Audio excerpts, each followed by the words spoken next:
Okay, so we've got more of the wonderful, and I do mean wonderful, book to read with you.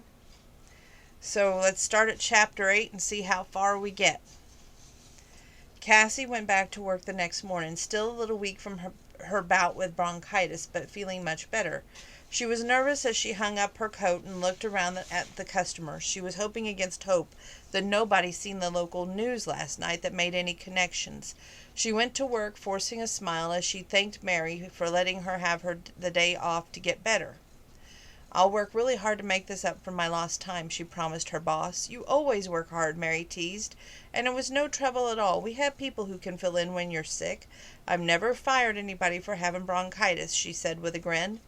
"I appreciate that." She went to work her tables. Two people were sitting at one of the tables, obviously businessmen. They looked over at the menu and barely glanced at Cassie as they gave their orders. Their accents were definitely New York ones. They must be passing through. Odd that they would be in such a small place on a business trip. As she was turning to leave, she overheard one of the men say that he had heard some news last night about one of the writers for his favorite TV show dying.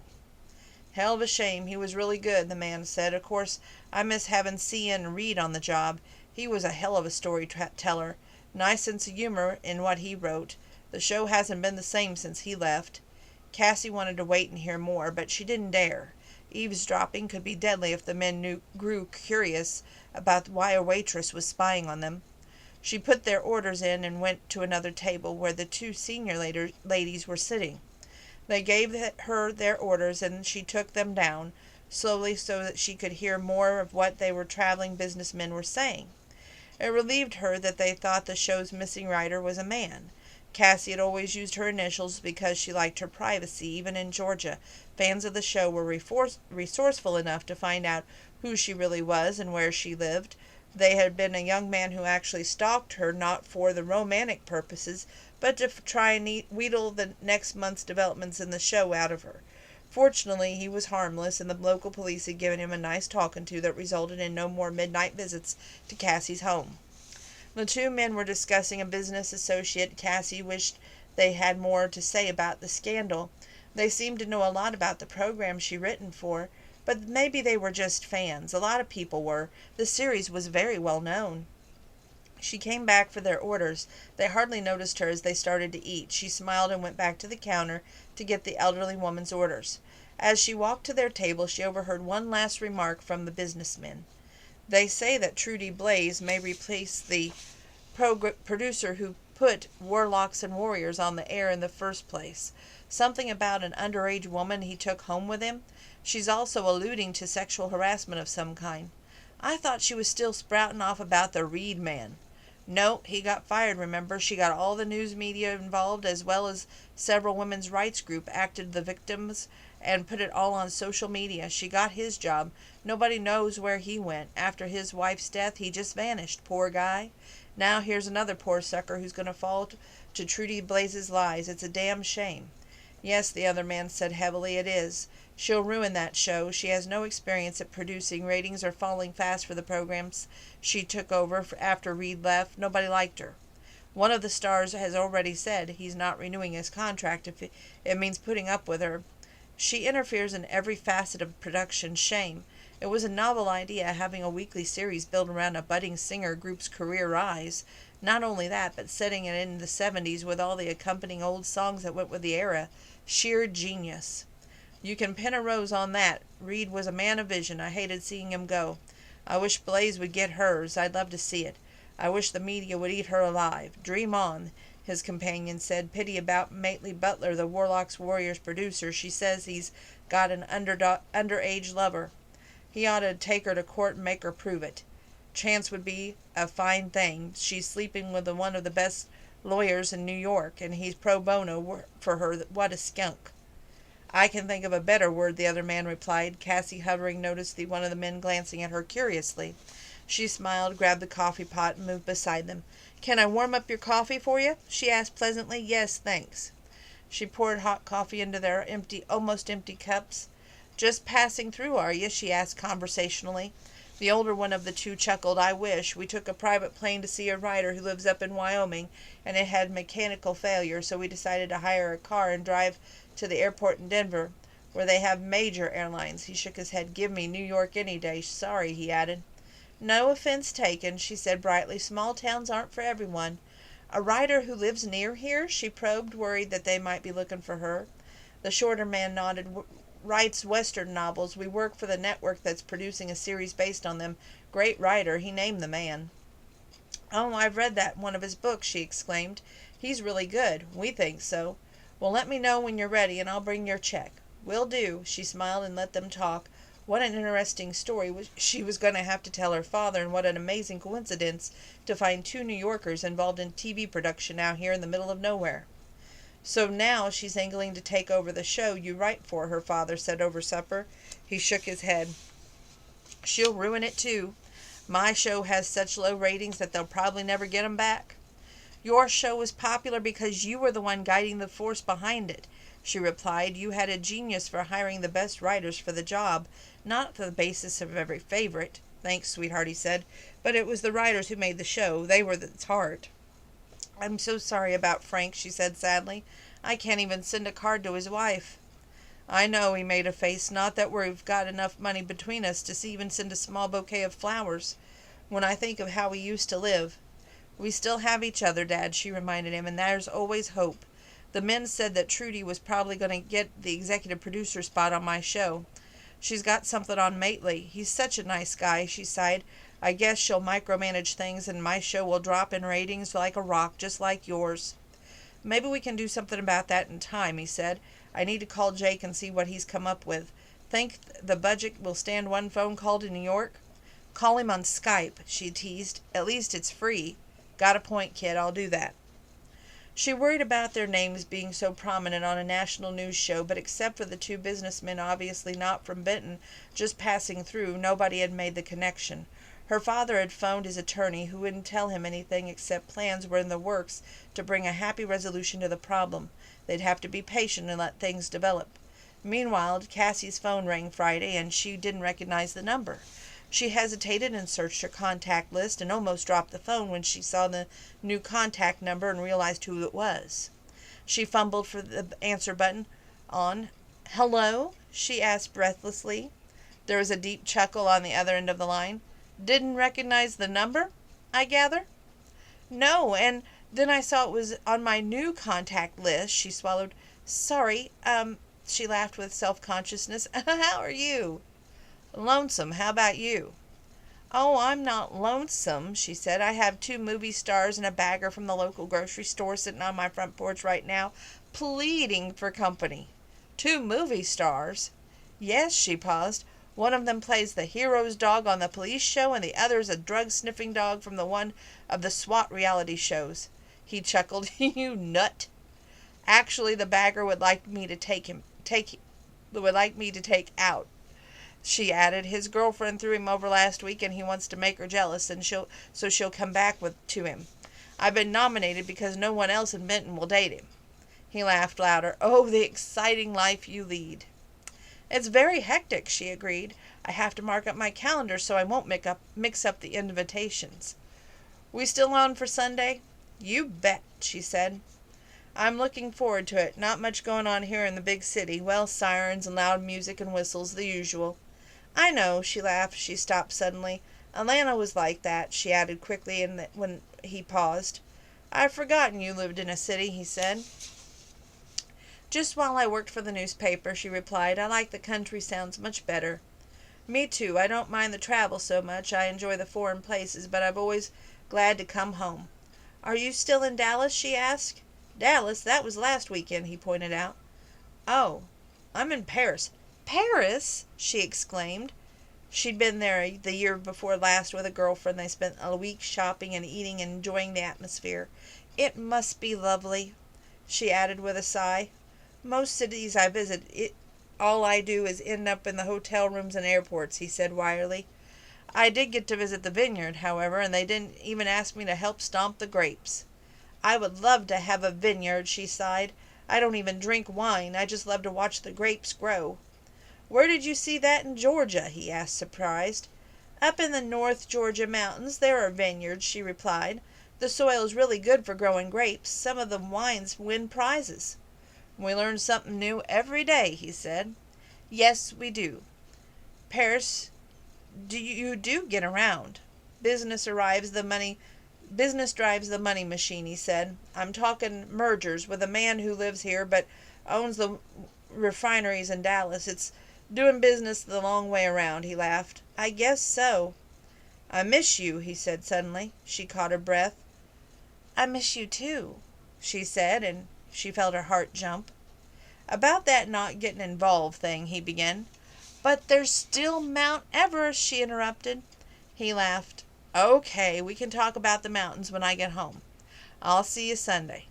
Be careful in foreign parts, she said. You never know if you're having coffee next to a Russian spy. You watch too many old James Bond movies, he teased.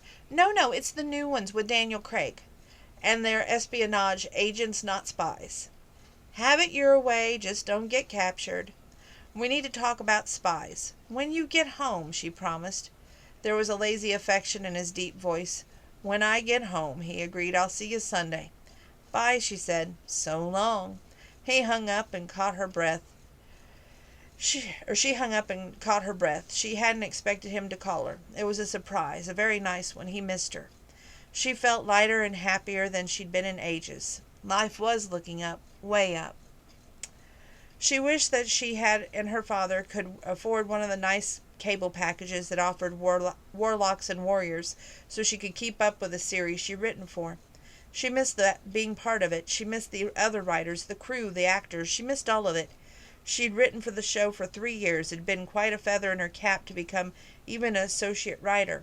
Her father's contacts had given her a boost. Her writing skills had clinched the deal, of course. Even contacts would do nothing for a person with no literary ability, but her father's contacts had certainly helped. She worked for a daily newspaper while she was in college in Atlanta. It had taught her a great deal about communities and how they worked. The insight also helped with her chosen craft. Even medieval communities had such in common with the small towns, like the one she lived in while she was going to school. Human nature never changed, even if plenty of other things did. It had been hard giving up her work on Warlocks and Warriors, but the harassment wouldn't have stopped. Her publicity would have been shifted to her, and it was a no-brainer that she had to go with him. Waiting tables, she thought sadly, with 2 years of college and 3 years as a prestigious TV writer working on one of the top series on TV, it was a come-down. But she had to be philosophical about it. At least she had a job and a place to live and food to eat, the necessities. It would be a learning experience as much as life was. She fixed a light supper for her father and herself Saturday night when the both got off work. My feet are throbbing, she laughed as she ate the chili and cornbread. I'm not used to still being on them all day. It's a come-down, I know, he said apologetically. Nobody made me come out here, she pointed out. You're my dad and we're a match set. Thanks, sweetheart. He finished his chili and sat back to drink his coffee. I wish we could afford satellite, he added wistfully. She laughed. I was just thinking how nice it would be, she confessed. I miss seeing Warlocks and Warriors. You miss writing for it, too, I know, he said. He grimaced. I miss being part of the hit TV show as well. He shook his head. One mean-spirited woman in her lies, and look at the trail of misery she left behind her. It sounds trite, but what goes around does come around, she pointed out. She won't get away with it forever. Eventually somebody's going to call her bluff. I wish I had, he said. I could have produced witnesses even if I'd had to have Jake browbeat them first into testifying. All she had was evidence and a big mouth and accusations. Mama always said that God never closes a door, but he opens a window. There's a benefit to anything if you look for it. I'm short on benefits and long on misery, he laughed. Sorry, it's been a long day. I missed another sale. This time it wasn't my fault. The customer was willing to buy the machinery, but his bank informed us that he didn't have the price of a roll of paper towels. He sighed. Just my luck. It would have been a very nice commission. There will be other ones, she said. It's just now technically spring. Even though we're still dealing in snow, people will need replacement to replace their equipment. I guess so. Don't get discouraged, she pleaded. It's early days yet. We'll get through this, no matter how rough it gets. It won't be as bad as what we've already lived through. Your grandmother had a saying about that. She said life rewards us in the same measure that it punishes us. Bad things happen, then good things do. It all evens out. I'm so ready for the good things, she laughed. Me too. His eyes twinkled. I do believe you have a good thing due tomorrow. She looked blank for a moment, then till she remembered. Tomorrow's Sunday. JL's coming to pick me up, she said, and laughed. Definitely a good thing, he teased. Definitely. JL was 10 minutes early, which didn't matter because Cassie had been ready for an hour. He came to the door to get her, carrying a bag from an exclusive store. I brought you some peanuts from the airplane, he said dryly. Her eyes widened at the size of the sack. A lot of peanuts, he amended. Hi, JL, her father said. Have a good trip? A long one, he chuckled. I'm always glad to get back home. Well, go on, open it up, he prompted Cassie. She dug deep into the bag and pulled out a beautiful fringed leather jacket with beadwork and a colorful, intricate pattern. Oh, she whispered, admiring it. It's beautiful. It's warm, he said dryly and grinned. No more bronchitis. Tears stung her eyes. Once she would have taken such a thing for granted. Now in her impoverished circumstances it was almost too much for her. Oh, JL, she began. Her voice was breaking. You stop that, he said firmly. You'll be standing here bawling and somebody will come by and next thing you know the newspaper will have big headlines and I'll be the talk of Benton. She stared at him. So did Roger. He gave them a drawl look. They'll see you crying and think I did something to hurt your feelings. Then they'll interview with my foreman who'll tell them what a bad man I am and it will go all downhill from there. Why would your foreman tell them that you're a bad man? She asked blankly. Oh, he's jealous, he said easily. I'm way handsomer than he is, and one of his girlfriends brought me a homemade apple pie once. He's still looking for ways to get even. He gave her an angelic smile. She and her father bust out laughing, finally getting the joke. That's better, JL said. Now put on that jacket and I'll drive you over to see the kittens. Kittens? She exclaimed. You didn't say you had kittens. I didn't have them until 4 days ago. Bessie's got them in the kitchen, where it's warm, along with their mother. I love kittens, she remarked. You can't have a kitten, her father said firmly. You're allergic. I am not. You are so, he returned. I'm allergic to rabbit fur, she countered, and not cat fur. That's why I was sneezing. It wasn't Ellen's cat, it was her coat. Oh, her father looked perplexed. Are you sure? I'm sure. She slid into the jacket. JL, this is the nicest thing anybody's ever done for me in a long time, she said softly. I'll make you another pan of rolls. He grinned. I was hoping you would say that. Thanks, she said huskily, and flushed as she met his eyes. You're welcome. I'll have her home before midnight, he added to her dad, and chuckled.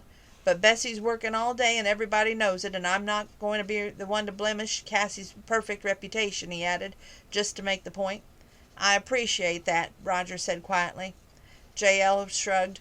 We should frame her, he mused. Not many women with pristine reputations left in this world. Not these days. And you can pin a rose on that, Roger sighed. Stop it, or I'm going to blush, Cassie chided. Okay, he said, but he was still grinning.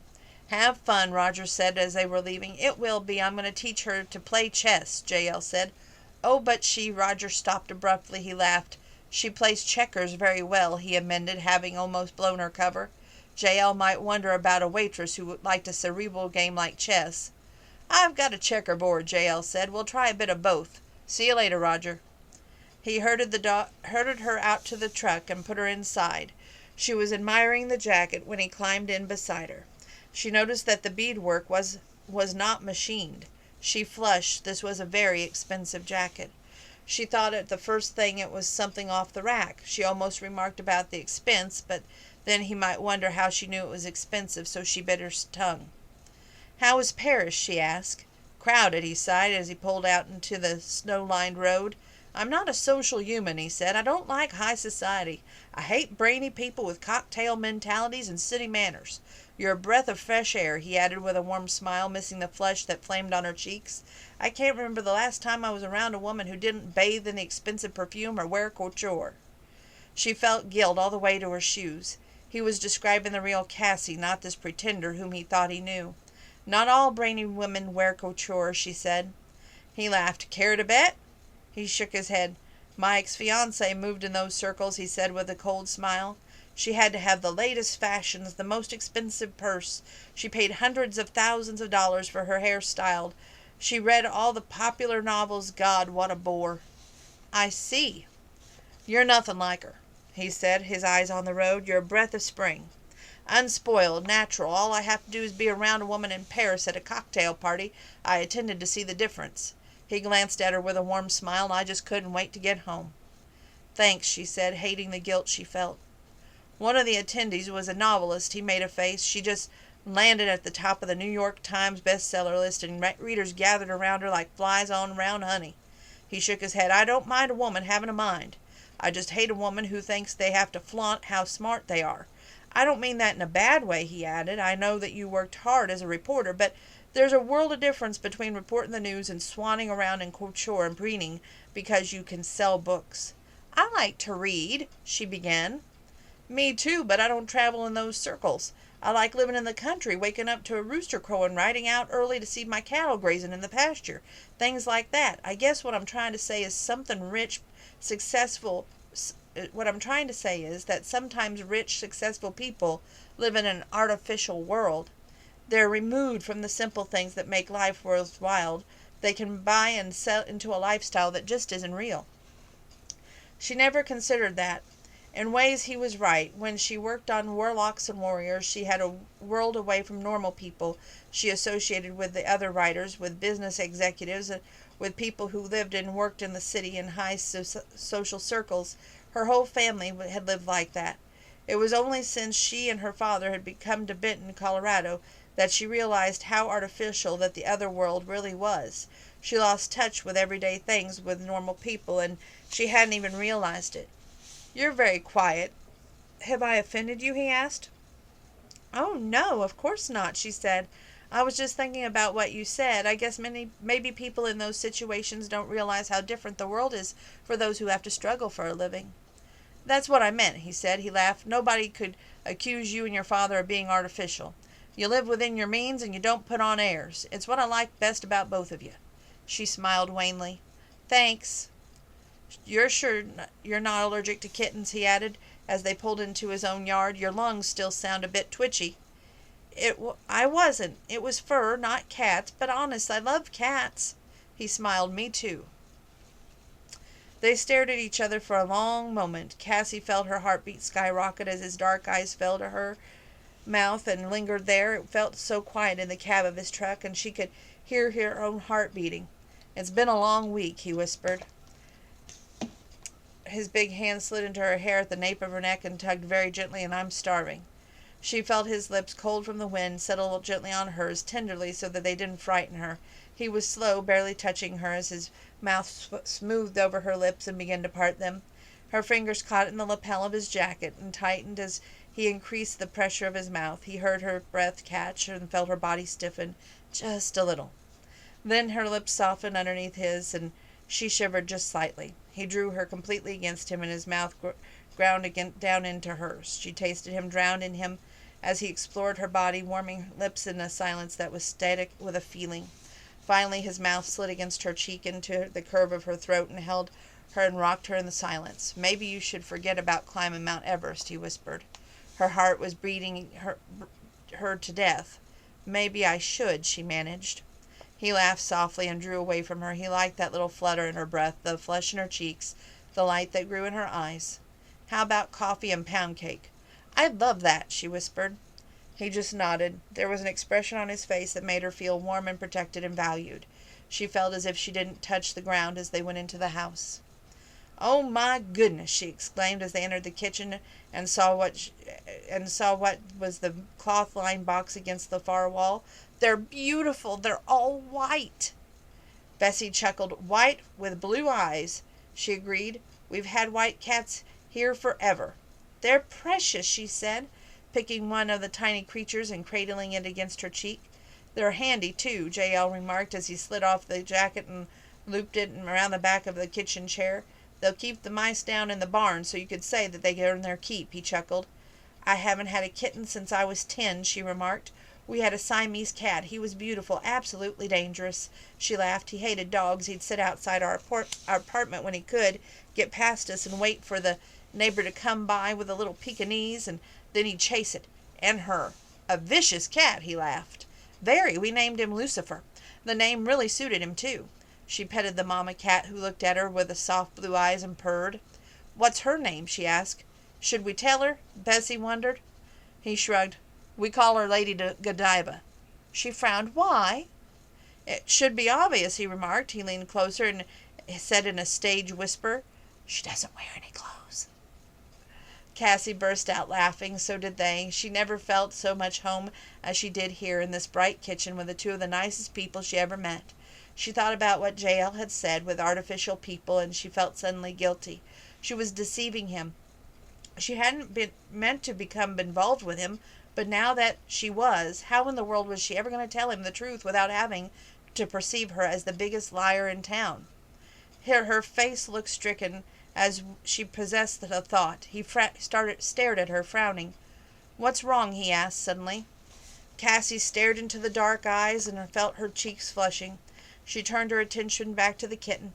I just had a sudden thought, she replied, and then tried to think of one that might divert him from her guilty expression. Something troubling? He asked softly.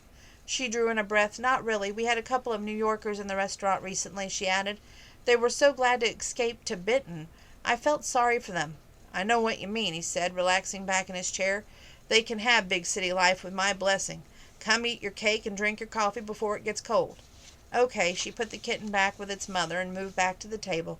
I love cats, she said. I always had. But it wasn't until I went away to college that I was able to have a dog. Mama really didn't like them, but she agreed that I needed a watchdog. She was nervous about having me live off campus in a rented house. You didn't live in the dorm? He asked curiously. She said, I was afraid that I might be put in a co-ed dorm, she explained. I guess I'm a throwback to Victorian times, but I don't think single men and women sharing a dorm is decent. She reminds me a lot of me. I love you, Bessie said suddenly. You can come and live with me and I'll feed you, she added with a grin. Cassie laughed. Thanks. So few women these days with that attitude, she sighed. She gave J.L. a speaking look and he gave her one back. I'm going to do the wash, Bessie said. If you hear a big splash, come out and pull me out. It's just a heavy-duty washer, J.L. repeated, and it's not big enough that you can fall in. What do you know? She retorted. You've never seen it except from a distance. You're afraid of it, she accused him with a grin. Go on, admit it. I don't do laundry, he said haughtily. Lucky you that I do, she replied, and lucky you that you don't have to get the grass stains and mud stains and cow poop stains off your jeans.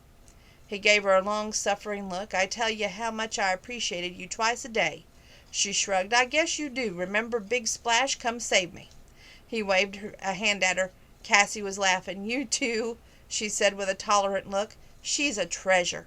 I think so. He finished his coffee. Want to go see the bottle calves? Oh, yes. Finish up and we'll go. The calves were big. She laughed as they bumped her and knocked her off balance in their eagerness to get close to her. They're so sweet, she exclaimed. They're pretty tame, he replied. We all pet them. She smothered her hand over one's head. I could learn to love cattle. Could you? He asked with a secretive smile. I'm going to have a party next weekend. Just a few friends. Good food, dancing. Will you come? Oh, yes, she agreed at once. The smile widened. I was hoping you would say that. Were you? Why? She asked absently, smoothing her hand over the muzzle of another calf. You'll find out, he said, and I'm not telling. Her eyes were soft and curious blue. It's a secret party? Very much so. Special occasion? He pursed his lips. I'm hoping it will be. You'll have to wait. Now I'm very curious, she said with a laugh. You'll have to wait and see. She laughed. Okay. He drove her home after dark. They had fun listening to music and finding that they had similar tastes in playing chess, although she pretended that she knew very little about it. They even talked about TV shows they liked, although his ran into old Western movies, biographies, and nature specials. They had a lot in common, even on tricky issues like politics and religion. She felt more and more at home with him. He didn't say much, but it was obvious that he was feeling something similar. I have to go to California for a meeting, and then to Dallas again for another, and then to New Orleans, he said heavily. I don't want to go, he added, gently staring at her intently in partial light from the house's porch light. But business keeps the coffers full, so to speak. I understand, she said, not adding that she had to travel too while she was writing for Warlocks and Warriors. He took her hand in his and drew the palm to his lips. I didn't plan on getting involved with you, he said softly. I didn't plan to get involved with you either, she confessed. There are reasons, good reasons why. We need to talk more about them. Okay, but not now, he chuckled. I'm going to be running my legs off for the next few days. We'll talk Saturday, all right? Pick you up about 5, he frowned. I told everybody semi-formal. I have a good cocktail dress, she interrupted. I got it from the thrift shop at college earlier this year, she lied. It looks very nice. He hesitated to say what he was thinking, that if his cousin Carrie bought one of those sophisticated women he liked to date, the woman might savage Cassie for a cheap dress, but he didn't say it. She was proud. He'd have offered her to buy her a dress, but he already knew that she would never accept it. Don't worry about it, he told her. You'll look fine, my pretty girl, he whispered and drew her close for a kiss warmly. I'll miss you. I miss you too, she whispered right back. He kissed her again, not softly, but this time with passion that started fires inside her, that brought her arms hard around his neck, propelled her close as they could get, and yet still not close enough. She moaned underneath his devouring mouth. He came to his senses just as he was sliding his hand inside her jeans, and this was not the time or place. He drew back, breathing hard. We really have to talk soon, he said huskily. She nodded, her eyes wide and fascinated. Her body was throbbing. When I get back, he said. Yes. He touched her cheek gently. 5 Saturday. I'll be ready. He's throwing a party, her father mused. Yes, he said it's a special occasion, but he wouldn't tell me what it was, she added. He chuckled. People in a small town like to talk a lot. Sometimes you overhear things they wouldn't tell you. Oh, like what? She asked as she put the dishes of food on the table. Such as the fact that a certain reclusive rancher walked into a local jewelry store and bought a diamond ring. Her heart jumped, so did her hand. She almost upended the gravy boat. Oh, she repeated, and felt like a parrot. For himself? He shook his head and grinned. It was an engagement ring. Rumors are flying. Was it J.L.? she asked. He nodded. She sat down hard. Wow. So I have a hunch about the reason for that party next Saturday? Her heart lifted, sword crashed. Her face was tragic. He doesn't know about us, she said miserably. You need to tell him the truth, her father said gently. I don't think it will matter, really I don't, but he should hear it from you, and as soon as, just in case anybody local did connect that the news broadcast was about us. You haven't heard anything? No, we're pretty isolated here, and we don't stick out as famous people. I'd know if anybody even suspected. People are honest and straightforward here. Somebody would say something. She relaxed just a little. Okay, I'll tell him Saturday. He smiled. It will be all right. I know it will. He cocked his head. Can you live in Benton, Colorado, you think? She laughed. Oh, yes, even if I had been back writing scripts, I could still go to New York when I needed to. He's not a controlling sort of man. It will be a good life. What about you? She added. I may go home and put up a fight, he said solemnly. Something I should have done before. I was too distraught after your mother's death to do that. His face was hard in lines. Trudy Blaze shouldn't be allowed to get away with what she's doing. Jake will help you expose her, she said firmly. We'll see how that works out. Your happiness is the most important thing to me. J.L. is a good man. He'll take good care of you. She smiled, and I'll take good care of him, too. She went to work, cooked, cleaned, talked to her father, and watched the days go by with maddening slowness. Time stood still, she thought, when you were anticipating something wonderful. Her mind was on J.L., so much so that she seemed to be with her all the time.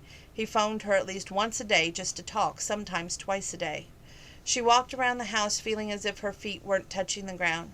She never really loved a man until now. It was overpowering with its intensity, its sweetness. The idea that she could live with J.L., sleep in his arms every night and give him children made her feel complete, as if she'd only been half a person before. That Saturday she fussed over one good cocktail dress. Her father overheard her talking to herself, peeked in, chuckling. She had the dress on a hanger, and she was picking it to pieces. He's inviting you over, not the dress, he emphasized. If he wanted you to concentrate on that dress alone, I'm certain that you wouldn't have been able to include it in the invitation." She laughed helplessly. "You're right. It's just I want everything to be perfect. Mary even gave me the day off, and she seems to have that secret smile I saw on Agatha's face. It seems to be an open secret." "I imagine it is," he replied. He glanced at the clock on the wall. "2 hours to go," he said. She let out a sigh. "I've been grinding my teeth all week because time was so slow. Now I'm going to have to hurry to get dressed in time." "That's life," her father said dryly, and left her to it. He smiled with pure delight when she came into the living room. The cocktail dress fit her nicely, but it was her conservative and still in style.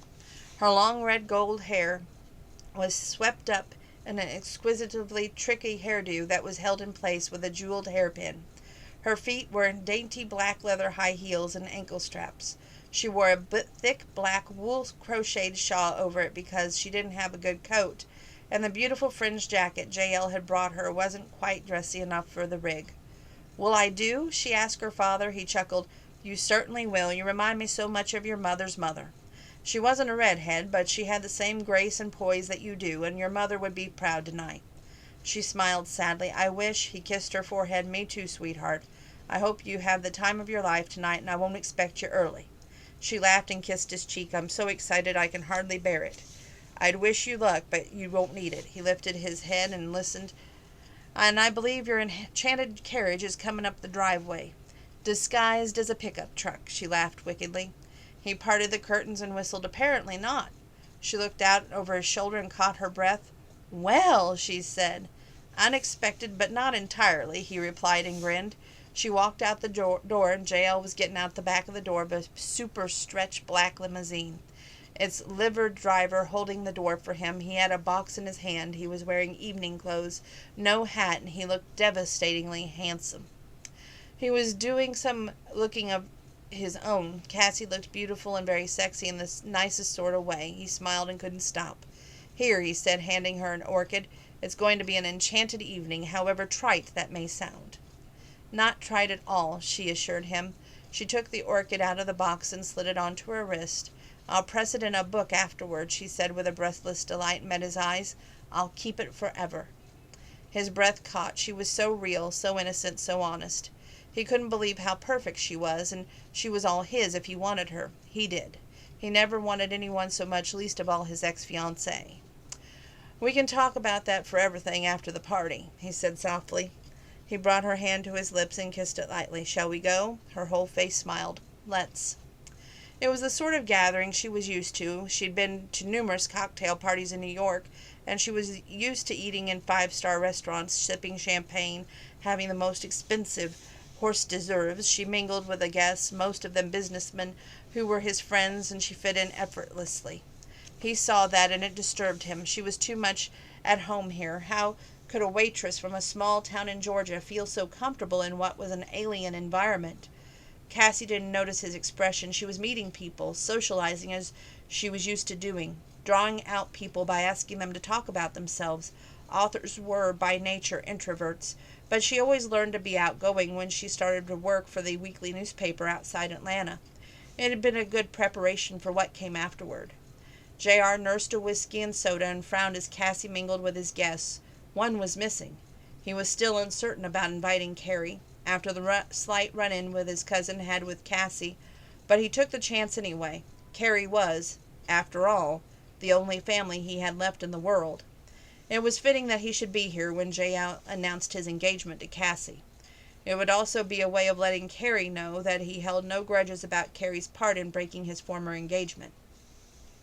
He was growing certain that Carrie wouldn't show up when the man walked in the door with, of all the damn people in the world, J.L.'s ex-fiancée. He pushed away from the bar where he'd been leaning and glaring at his cousin with flaming brown eyes. Damn that man. Carrie approached them with a nervous smile. What had seemed like a neat little stab in the heart to pay his cousin back for taking Cassie away was feeling more like a Waterloo. J.L. glared at him, Cassie unaware at first of who the sophisticated woman with Carrie really was. She smiled as they joined J.L. "Hey, cuz," Carrie said. "Marge was in town on business, so I thought I'd bring her along." He smiled at Cassie. "This is Marge Bailey," he said. He pursed his lips with a faint glint in his eyes. JL was engaged to her a few months ago. Cassie felt all the joy and excitement drain out of her with the words. She knew the name. She recognized the woman. And not because she'd been JL's fiancée. Marge Bailey was in advertising. Cassie's had been in the meeting with her at the network executive about advertising for Warlocks and Warriors. She felt her stomach drop. So far, Marge had not recognized her. Hopefully she wouldn't. But even without the unexpected complication, she knew how hard it had been for JL to get over the damn woman. And here was Carrie throwing her in his face. What a dreadful thing to do. Why was he doing it? "Hello, JL," Marge said with a tight smile, ignoring Cassie. "You're here on business?" JL replied tersely. "An advertising campaign for a new client. I was." She stopped and stared at Cassie, recognizing her at once. "My gosh, I know you." "My company did an advertising for Warlocks and Warriors. It's my favorite show. You and I met at the meeting in New York," she said, stunned. "They were all talking about you on the news show a few days ago. Well, it was about your father, of course, but they mentioned that you were resigned as a writer for Warlocks and Warriors. Now that Frank's dead, they have to be missing you." JL seemed to be turned to stone. His eyes slid to Cassie. "Writer for Warlocks and Warriors?" he asked with a bite in his deep voice. Like most TV viewers, he knew the show. It was in the sixth season, one of the most successful dramas in the cable history. Cassie felt her heart fall to her feet. The jig was up, it seemed. She glanced at Carrie and saw the guilt in his face as he averted his eyes. The beautiful woman at his side was more surprised than guilty as she glanced from JL to Cassie. Carrie had told her about JL's new friend and the engagement rumors before they arrived. "Surely you knew?" she asked JL. When he didn't answer, she looked at Cassie. "I can't imagine how your father thought he'd outrun the scandal, even by coming all the way out to a little small town in Colorado. I read all about the case. He was charged with sexual harassment of several women, of trying to force himself on Trudy Blaze." "He did nothing of the sort," Cassie said sharply. "Trudy Blaze has played that hand one too many times, and after the accusations were made, my mother was hounded to death by the social media, by so-called friends on social media as well. The pressure was too much for her. She committed suicide because of Trudy's lies. People who cause tragedies incur tragedies. Mrs. Blaze's moment is coming," she said icily, "and it's coming soon. My father can prove his innocence. His attorney is already working on it."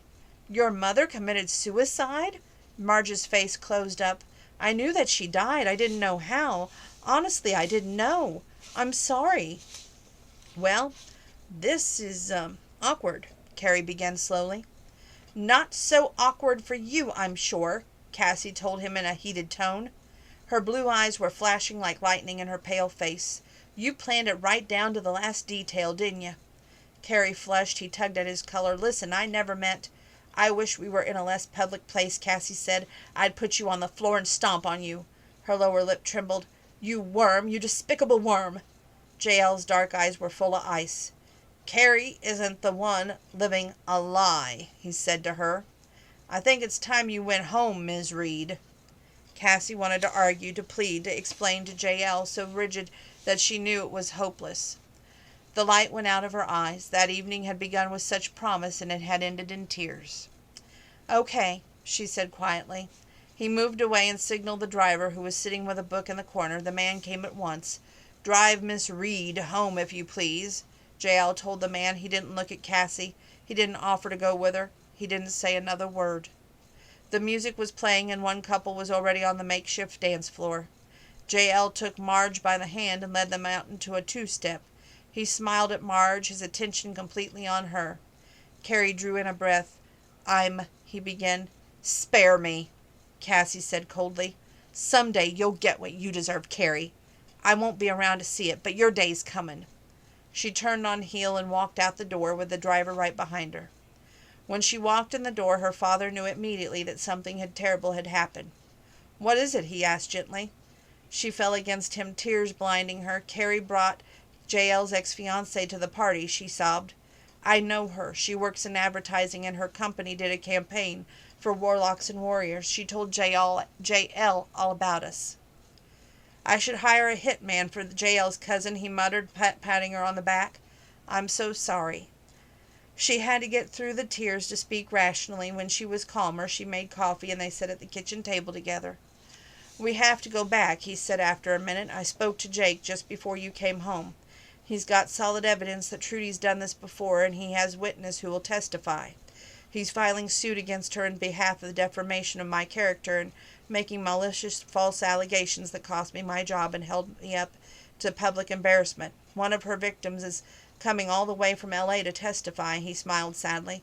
"The network has already begun working behind the scenes to substantiate her allegations, and their investigations have cleared me. It looks like I'll go back to work. If that happens, you can also go back to work. With Frank gone, you'll be welcomed with open arms, I'm sure of it." She thought of the restaurant where she worked, the nice people who had been so good to her. She thought of Jael and Bessie and the dreams that they all had with a silver web around her, as she contemplated a beautiful future on that ranch with that man she loved. All of that would be left behind. Jael, of course, wouldn't miss her. He was hurt and angry and probably wouldn't even speak to her. He'd gone straight to Marge, probably to wound his cousin for bringing her. Maybe they'd end up back together after Carrie's mischief. Maybe they'd be happy. She hoped sincerely that someday Carrie would fall in love with a woman who tore him up like Marge had torn up Jael. There were too many lies, too many false statements and cruel words. None of them had helped the situation. She couldn't stay here, not now. Everybody would know the truth. It would be hard to live down in a small town. First, her father had to prove his innocence beyond a shadow of a doubt. When he did, and it was publicized, perhaps people here would think kindly of the strange Easterner and his daughter who had lived among them for such a short time. "I'm going back with you," Cassie said quietly. "There's nothing left here for me." "Jael might listen to you when he cools off." She laughed hollowly. "He looked at me as if I was dirt. And then he made a beeline right back to his ex-fiancée. If only to put the knife in his cousin's ego. No," she added softly, "he'd never trust me again. He'll think I lied about everything deliberately. You can't build a life on lies. We've certainly found that out. And so will Trudy Blaze. Besides," she said firmly, "it will be nice to get back to work, doing what I do. Jael thought of me as plain, no-frills country girl. Well, I'm not. He never knew the person I am. It's just as well." She forced a smile. "If we can get Trudy Blaze in as much trouble as you were in, that will be worth giving up Benton, Colorado," she said with a cold laugh. "That much I think I can promise you," he grimaced. "I'm so sorry, Cassie." She fought tears. "Me too. Life happens. Then we pick up the pieces and go on." Yes, he said, "we do." After all the turmoil of the past few months, the solution of Cassie and Roger's problems came quickly, and all the furor died abruptly. Trudy Blaze was actually arrested on charges of embezzlement, of all things.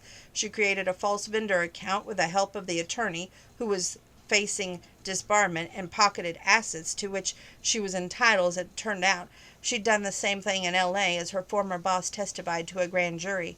She hadn't been prosecuted for that crime, but she would face charges for it after an investigation had uncovered her illegal enterprise as a producer of another program originating in L.A.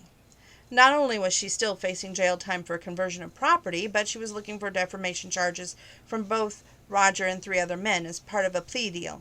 She agreed to go on the air and refute her charges against Roger and her former boss, and make apologies on air as well as all of her social media accounts. Roger was cleared in a firestorm of political activism. At least one group made a public apology for its part in the death of Ms. Reed. The others, of course, conceded. Only occasionally, very occasionally, charges were made erroneously, and politics as usual. Cassie did return to work as a writer for Warlocks and Warriors, but she moved back to Atlanta into an apartment complex where she lived before she bought the house that she put on the market when the scandal broke. Sadly, she had to part with her dog, whom she had left with a neighboring family once the scandal forced her to leave town. The apartment allowed only for dogs under 30 pounds, and hers had been a beautiful purebred neutered German shepherd named Josh, who weighed over 90 pounds.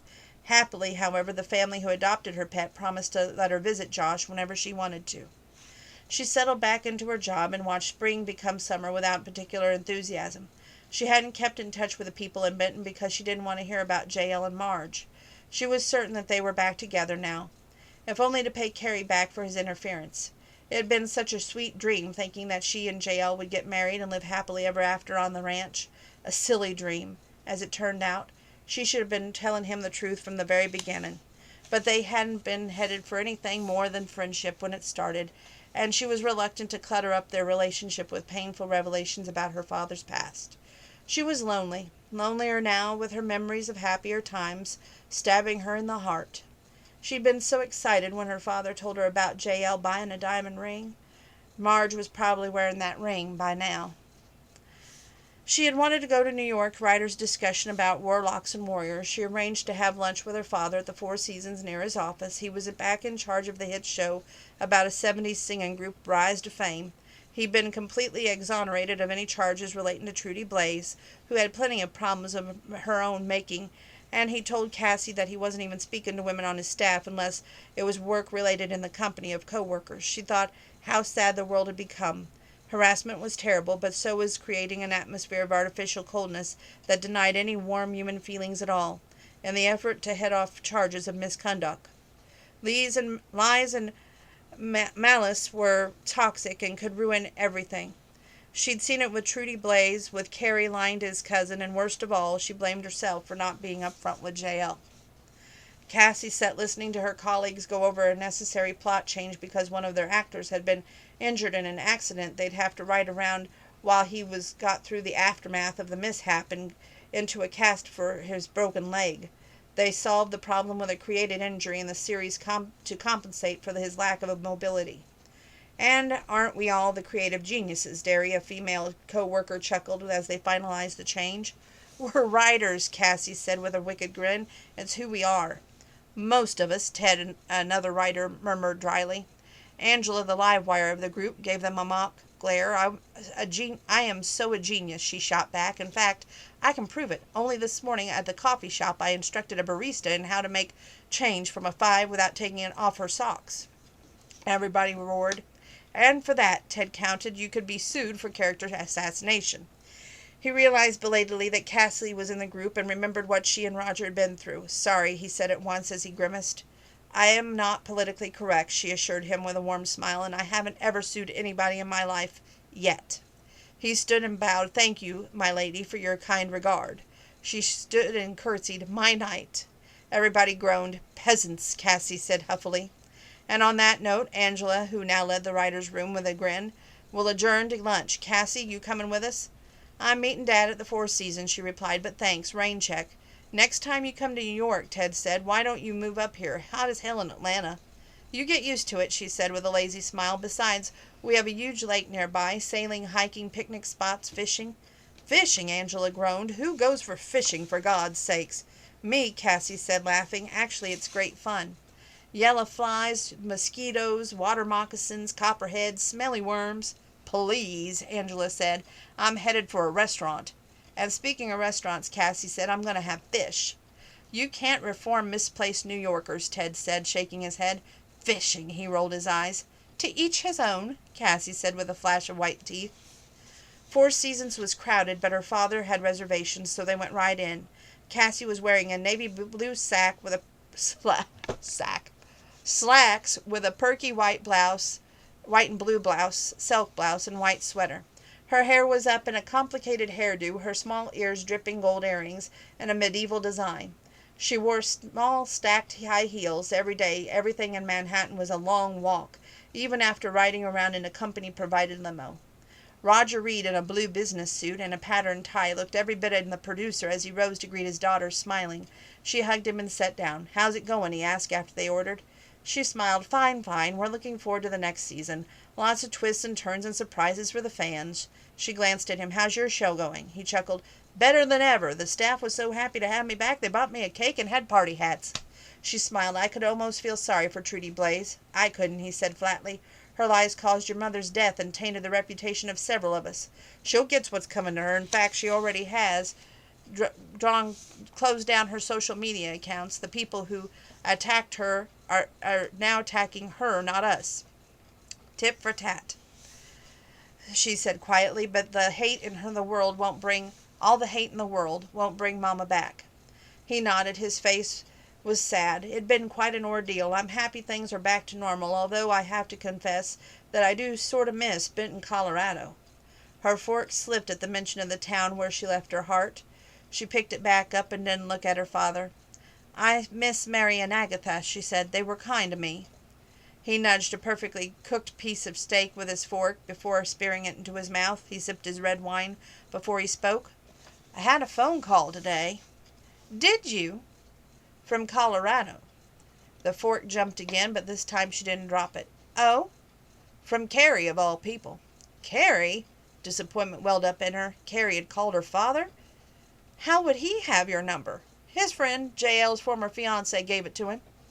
The mention of Marge Bailey closed her up like a sensitive plant. She didn't say a word. What did he want? To apologize. She laughed shortly. He always is sorry after he does something unspeakable. This time he's really sorry. He's living in Denver. His cousin, who really is his last living relative, even if not by blood, won't even speak to him or have him on the ranch. He lost his livelihood, his job, his prospects, pretty near everything he had. J.L. didn't seem that vindictive to me, she replied, surprised. It wasn't J.L., it was a citizen of Benton. She stopped eating and just stared at him. When the truth got out about what Carrie did to you and J.L., the whole town turned against him. Nobody in Benton would sell him so much as a cup of coffee. He left in self-defense. Well, she hesitated and lowered her eyes. What about J.L.? Are he and Marge married now? Marge is back in New York, he said. She's still with the advertising agency, but your executive producer and the higher-ups at the network have switched their account to a rival agency. Her lips parted on a shocked breath. You have friends in high places, he mused. It wasn't Marge's fault, really, but they couldn't get to Carrie. This gets stranger and stranger, she remarked, sipping her wine. Did J.L. come with her to New York? He went off on an extended business trip to the Middle East to talk to his partners in the oil business. At least one major news magazine has carried photos of him being entertained by some members of Arab royalty. I suppose he'll make even more money, was all she said. He phoned me, too. She dropped the glass. It was unfortunate because she was wearing a lacy white sweater over her silk blouse, and it was stained at once. She wiped it all up and just gave up when she saw the hopelessness of it all. He said he might come back to the States if he thought that there was any chance that you could forgive him for the way he treated you. He continued as if the accident hadn't happened. He said it wasn't all Carrie's fault. He should have realized that Carrie was getting even. He should have spoken to you before he sent you home.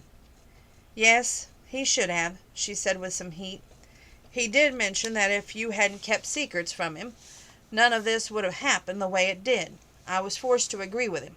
I did suggest, if you remember, that it wasn't a good idea not to tell him. I was afraid to, she replied. You know I was, and you know why. Yes, I do, but he didn't.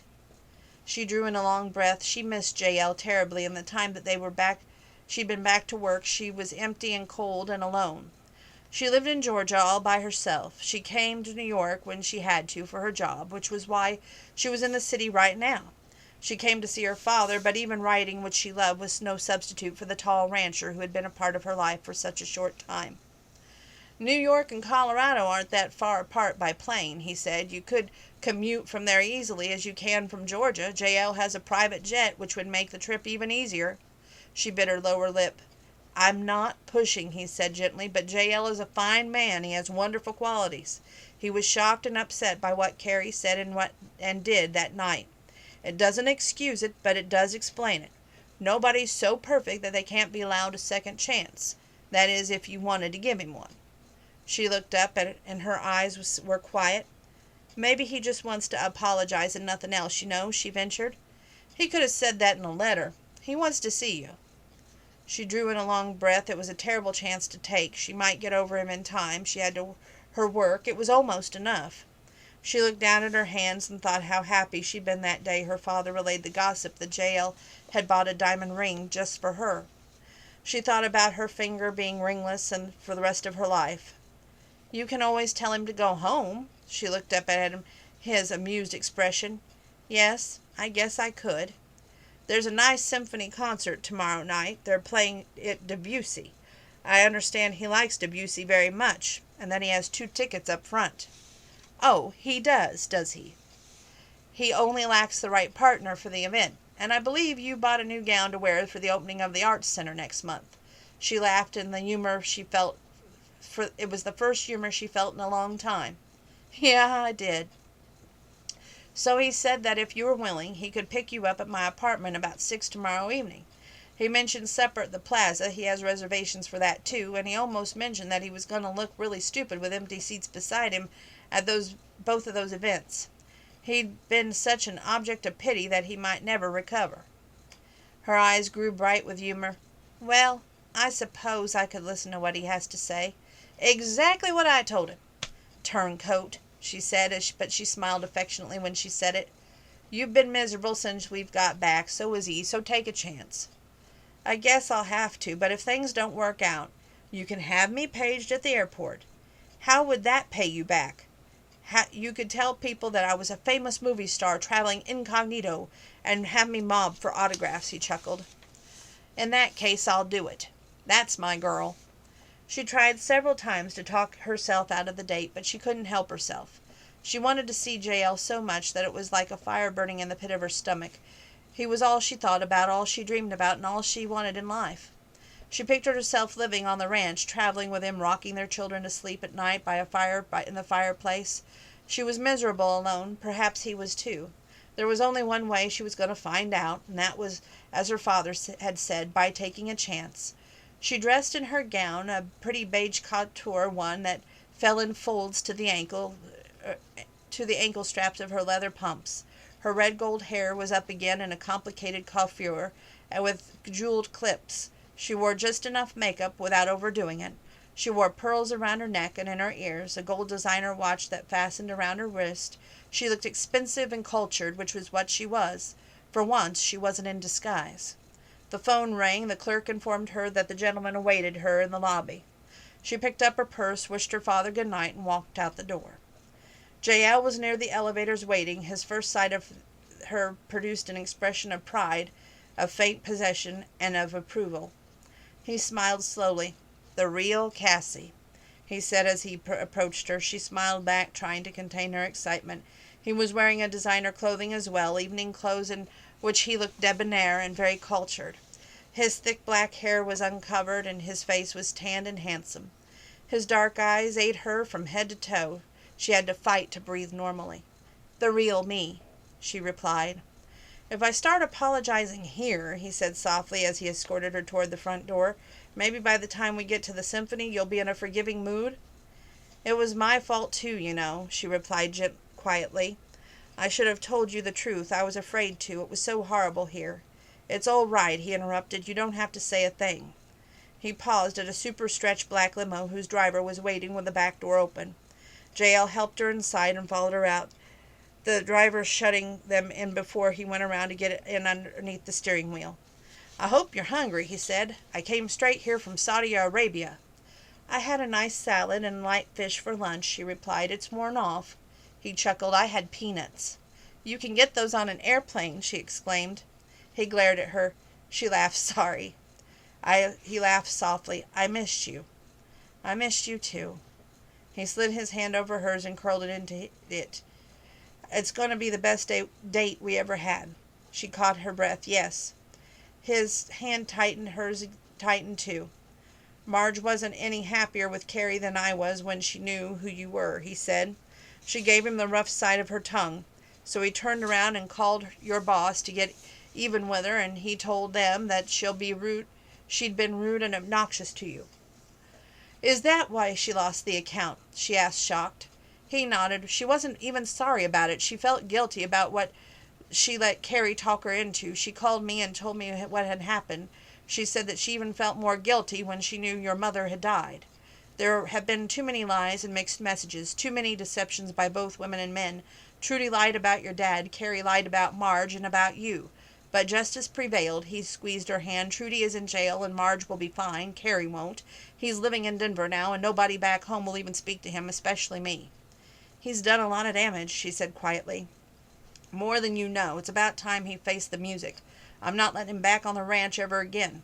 He almost separated us for good out of jealousy." "Who was he jealous of?" "You and Marge, because both of you ended up with me and he felt jilted," he replied. "He's got some real ego issues. Maybe he can deal with them. Whether he can or not, it's none of my business any more. I've had enough of his mischief." "I can see why." She shook her head. "Maybe I'm lucky that I don't have any extended family living nearby." He laughed. "Maybe you are, honey." She felt her heart expand at that endearment. She felt warmth and protected. She looked up at him with her heart in her eyes and found him staring back at her hungrily. It was the most important moment out of time, when everything was perfect, just perfect. All too soon they arrived at the exclusive restaurant. When they were seated and poring over the menu, he glanced at her. He smiled. "I suppose French dishes on a menu aren't intimidating to you." She laughed. "I speak it and read it. My grandmother was French." "My great-grandmother was French-Canadian," he told her. "I speak it too." He lowered his voice. "I know some really sweet words in French." She flushed. He laughed. "Sorry, I couldn't resist." She laughed. "I'm educated, but I'm not worldly. And that delights me," he said softly. "It may be a sophisticated world, but innocence has a cachet all its own. I love it that you can still blush." "I'll bet you can't," she retorted. He chuckled deep in his throat. "No, I can't. And one day you may be very happy about that." She didn't dare reply. She concentrated on her menu instead. The symphony was delightful. She held hands with Jael and soaked up every sweet minute of an afternoon of Fawn and Lemire, two of her Debussy favorites. Afterward they walked slowly down the sidewalk toward the waiting limousine. Stars twinkled in the sky above, visible despite all the lights of the city. The faint breeze blew tendrils out of her hair and around her face. "It's been a magical night," she said. "Right out of a fantasy," he replied. "How did you end up writing for a hit TV series? Were you really a reporter?" She nodded. "I love my job, but Dad mentioned me to a friend who had a friend, and I submitted some samples of my work. They hired me on spot. I was terrified. I'd never written scripts. I had no idea what working for a series entailed, and I was scared to death." "But you adjusted." "Yes, I adjusted. It's been exciting, maddening, nerve-wracking, and horrifying all at once. But I loved every minute of it. You know I own a private jet," he remarked, sliding his fingers so that they would mesh with hers. "Do you?" she asked, breathless all over again at the slow caress contact. "So if you lived in Benton," he continued, "it would be easy for you to commute." She could barely breathe. "Yes, it would. We have bitter winters in Colorado, but I have a nice big fireplace and plenty of wood for the fires." "Do you?" "Not to mention central heat and air conditioning as well," he chuckled. "I see." He stopped and turned to her, towering over her, even though as she was wearing fairly high heels. "I bought you a ring," he said huskily. "I was going to give it to you that night before Carrie came in with Marge and ruined everything." "I knew." "How?" he asked, surprised. "Everybody in town knew. The jeweler told people." He touched her soft cheek with his fingertips. "I bought one for Marge, but it was different. It was a fever, quickly quenched, even if I did think it was dying at the time when she left me. But when you left, that was the desert after the oasis. I couldn't eat or sleep. I couldn't rest. I left town because I couldn't bear to see the places I'd seen you at. So much pain," he added huskily. "And I brought it on all myself because I didn't trust." She put her fingers over his firm mouth. "We were both at fault. You didn't know me. I didn't try to explain, but that's in the past and that's over." He turned her hand and kissed the palm hungrily. "I still have the ring." Her breath caught in the passion of his tone. "Do you?" "And I got information on getting a marriage license this morning," she gasped. "We could go down to the office of the city clerk together and get one." "We could. I've got everything arranged already for next Friday," he added. "Think of the embarrassment if I have to call it off. I mean, I invited total strangers to the event. I'm having Mary and Agatha and your dad's former boss, Bill Clay, flown up here. I'll never live down the shame if you say no." She just gaped at him. "But Jael, I don't have a wedding gown. Is it a civil service?" "It is not. And we can get a wedding gown. I had a couture boutique put several on hold just for you. I've been shopping," he grinned. But, he bent down and kissed her very softly. "Just say yes. Everything else will work out. Honest, I have the best wedding planner in the city. She's amazing." She just shook her head. "Oh, okay." She gave up. It was probably going to be a disaster, but she loved him, and she didn't care. She threw her arms around his neck. "I love you," she said huskily. "We can get married by a beachcomber. I don't even care how." He lifted her and kissed her hungrily, oblivious to passerbys and cars and cabs and the whole world. Get a room, someone yelled humorously. I'm getting a room after I marry her, he yelled back. There was a raucous laughter. Cassie laughed too and snuggled him close in his arms. The wedding planner was truly amazing. She had it all arranged, right down to the wedding gown and the bouquet, the church, the minister, the works. Two little girls who belonged to one of the series stars, Warlocks and Warriors, were flower girls. The ring bearers was the son of another. Roger Reed was JL's best man, and the show's female star was Cassie's matron of honor. The wedding was covered by the media. Mary and Agatha and Bill Clay, along with Bessie and her daughter from Benton, Colorado, sat in the front pew and watched the utter delight with a little bit of shock. They had no idea who their new friend actually was. All of them were fans of Warlocks and Warriors. JL lifted the delicate lacy veil from her face and kissed Cassie with exquisite tenderness. His eyes were full of love, and he hadn't said the words, but he didn't need to. She knew. She always knew. She smiled up with him, and her whole heart was in her own eyes. My beautiful wife, he said, Mrs. Denton. She flushed and laughed. I like the way that sounds. Me too. He shook hands with the minister, took Cassie by the hand, and they walked back down the aisle towards the exit. The reception was held in Bull and Bear restaurant at the Waldorf Astoria. There were more people than Cassie could account for. JL mentioned he invited several members of his board of directors and at least one Arab prince. He pointed the man out to Cassie, who never would have guessed his identity because he was wearing an expensive suit, not a robe. You have some amazing friends, she remarked later. Yes, I do. I don't pick them because of their bank accounts either. They're just plain people. They don't put on airs or equate wealth with character. The prince is nice, she remarked. He chuckled. He's a big fan of Warlocks and Warriors, he informed her. Never misses an episode. In fact, neither do I. I'll have to show you one of my t-shirts when we get back home. It's black with Here Be the Dragons and white across the chest. She grinned. That phrase was a watchword of the show. Most people recognized it instantly. I didn't come up with that, she said. It was Frank's. She sighed. We all still miss him. He was a great writer and a sweet man. He bent and brushed her cheek with his lips. For years to come, people will murmur that phrase and think of him, he said comfortingly. He'll have a taste of immortality. I didn't think of that. It's nice. So am I, he drawled with a grin. And now I have a son to go with my daughter, Roger Reed chuckled as he hugged JL and Cassie. Welcome to the family. Thanks, JL said, and I'm happy to be a part of it, and I'm very lucky that she has a tender and forgiving heart, he added dryly. I didn't think to ask, where are you two going for your honeymoon? Roger asked. JL looked down at Cassie with mischievous eyes. It's a surprise, but we'll send you a postcard eventually, he promised her father. I'll have to talk with my bosses, Cassie began worriedly. Already taken care of, her father said easily. I played poker with your producer. I told him that I'd let him win a hand, and he said you can have the week off. She hugged her father. You're the best father on the earth. Yes, I am, he chuckled. Now go have a happy honeymoon and don't worry about things back here. By the way, he added softly, you were a beautiful bride. Your mother would have been so proud. He had to stop and fight tears. She would have, Cassie agreed, and hugged him in a moment of shared sadness. Before they could deteriorate, the photographer JL had hired interrupted them for a shot of Cassie and JL with her father. They obliged, and smiles replaced sad faces.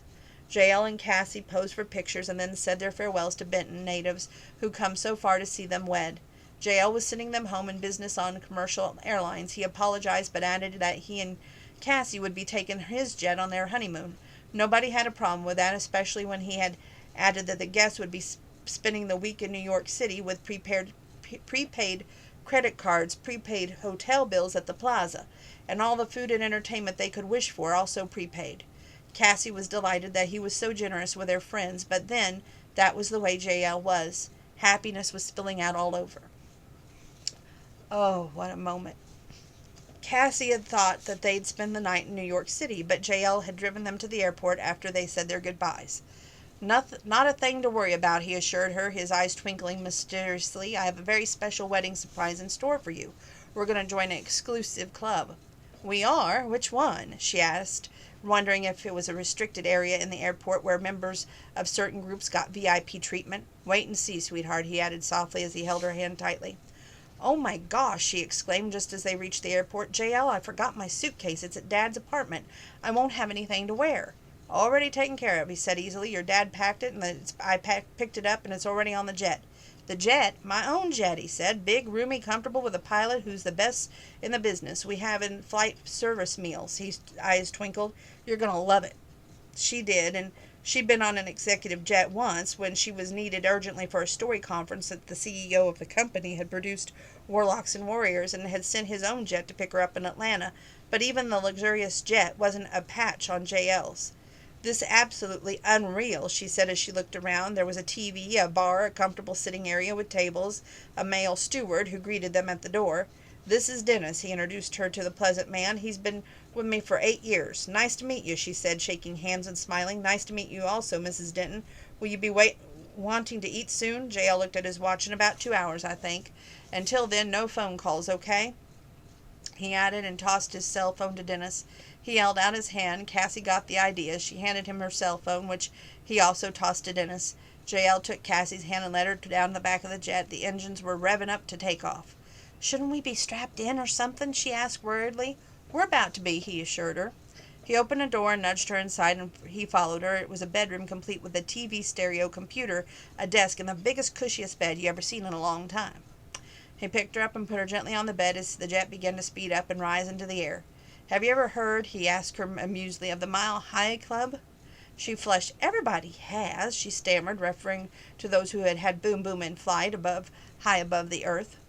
Well, darling, he whispered as his hands went to fastening on her beautiful wedding gown, we're about to join that club. We're going to take a time out right here because I don't know if you can hear it, but the dryer keeps going off and it's bugging me, and that dryer, we've had such bad luck with it. I will be right back. And we will finish this book tonight. And then, since that will put us in an odd number of videos, I probably will have to sing a song for you. Imagine that. But don't go anywhere. I'll be right back.